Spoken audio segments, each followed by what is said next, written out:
그런 강제추행을 당한 기억이 전혀 없다고 얘기를 하더라고요. 그 성추행을 했는지 안 했는지 저도 모르거든요? 네? 저도 모르잖아요. 왜냐면 저도 들은 거니까. 그리고 유우키의 그 무죄를 밝혀줄 만한 CCTV가 있었다는 점에서 운이 좋았던 거죠. 자주 일어나요, 생각보다? 생각보다 많이 있습니다.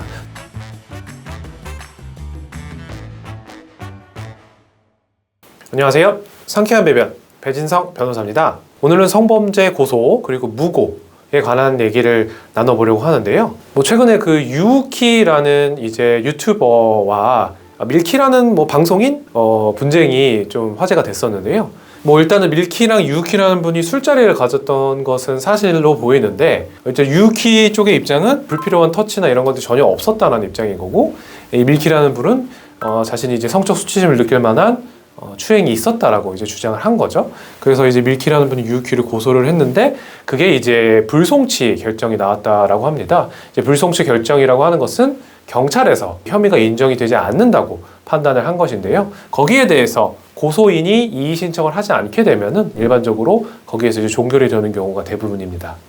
또 이제 여기에서 한 가지 쟁점이, 그럼 강제추행이 무혐의가 나왔으니 유우키도 밀키를 무고로 고소할 수 있는 거 아니냐, 이렇게 생각하실 텐데요. 물론 이제 고소는 이제 개인의 권한이기 때문에 할 수 있습니다. 그렇지만 이 무고죄도 인정이 되지 않았습니다. 무고죄도 이제 불송치가 된 것으로 밝혀졌는데요. 왜냐하면 이제 밀키가 유우키에 대해서 허위의 사실을 고소했다는 점이 입증이 되지 않았다는 겁니다. 성희롱을 당했으니 8천만 원을 달라라고 약간 협박식으로 얘기를 했다고 합니다. 이런 과정을 거치면서 또 법적 조언을 구해봤더니 돈을 주면 안 된다 라고 해서 이제 돈을 지급하지 않으셨다고 해요. 그랬더니 이제 그 성희롱이 강제추행으로 바뀐 거죠. 네, 성희롱은 이제 처벌이 되지 않기 때문에 뭔가 문제를 삼기 위해서는 성희롱이 아니라 다른 범죄여야 되는 거예요. 그래서 이제 강제추행으로 고소를 하지 않았나 싶고요. 이 강제추행의 경우에는 이제 상대방의 예사에 반해서 성적 수치심을 느낄 수 있는 터치가 있었다라고 한다면 성립될 수 있는 것이거든요.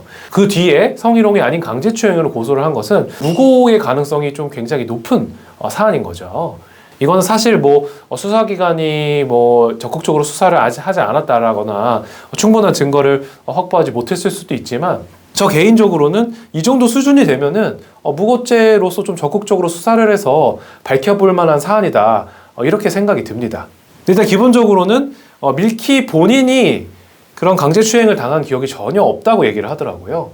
그 성추행을 했는지 안 했는지 저도 모르거든요? 네? 저도 모르잖아요. 왜냐면 저도 들은 거니까. 저도 술 엄청 취해 있었고 유우키님도 취해 있었고 제 지인이 그걸 봐서 나중에 나한테 말해준 거예요. 아, 친구가 그렇게 말을 해서 고소를 한 거예요? 근데 CCTV에서도 사람들도 봤대요. 이거 나왔다고. 제가 잘못한 게 있으면 주변 사람을 믿은 죄? 그 음식점 내에 CCTV도 있었다고 하는데, 그 CCTV 상으로 유우키가 밀키를 강제추행하는 장면이 전혀 없었다고 합니다. 사실 이 정도가 되면은 허위 사실을 신고를 하거나 증언을 해서 공무집행을 방해한 위계에 의한 공무집행 방해 등이 성립할 수 있거든요. 그 밀키의 지인들에게. 개인적으로는 수사기관에서 조금 더 적극적으로 수사를 해서 밀키 혹은 그 지인분들의 죄가 있는지 없는지를 밝혔으면 좋았을 텐데, 약간 좀 그런 부분이 좀 부족하지 않았나라는 생각이 조금 들기는 합니다.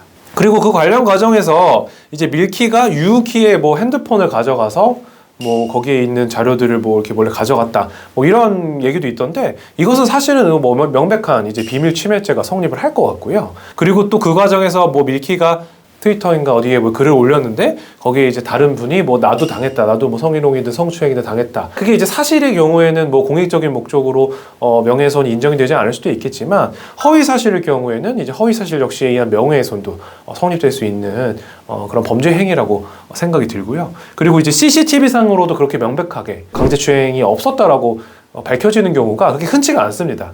그런 강제추행이 이루어지는 장소가 CCTV가 없거나 CCTV가 있더라도 잘 보이지 않는 장소에 있는 경우가 대부분이거든요. 계획적으로 하긴 했지만 좀 섬세하지 못했고, 그리고 유우키의 그 무죄를 밝혀줄 만한 CCTV가 있었다는 점에서 운이 좋았던 거죠. 이런 이제 계획적인 무고나 이런 것에 당해서 실제로 처벌을 받으시거나 거액의 합의금을 무는 경우가 이제 종종 있게 됩니다. 무고죄는 일반적으로 이제 10년 이하의 징역형이 가능한데요.